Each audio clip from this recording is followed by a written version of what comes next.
చెప్పినట్టుగా తన జన్మ ధన్యమైంది.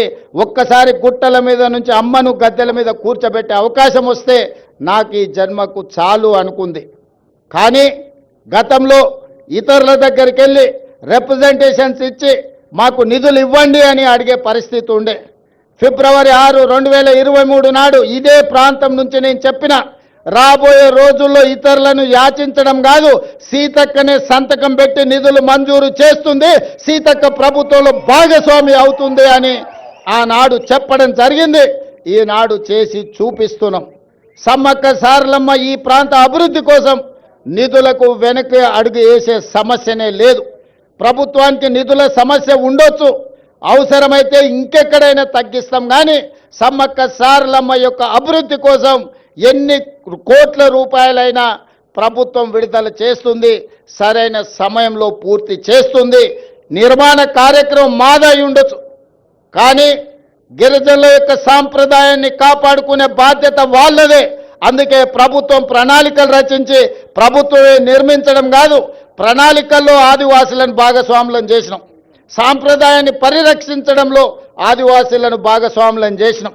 రేపు జరగబోయే పునర్నిర్మాణంలో కూడా ఆదివాసీలను భాగస్వాములను చేస్తున్నాం.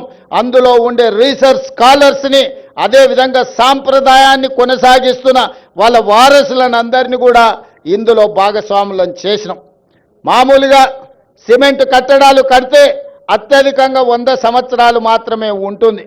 సిమెంటుతో కట్టిన ఏ కట్టడం దాని జీవన ప్రమాణము, జీవిత కాలము అత్యధికంగా 100 సంవత్సరాలు.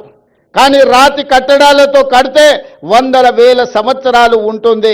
దానికి ఉదాహరణే మీ ప్రాంతంలో ఉన్న రామప్ప దేవాలయం.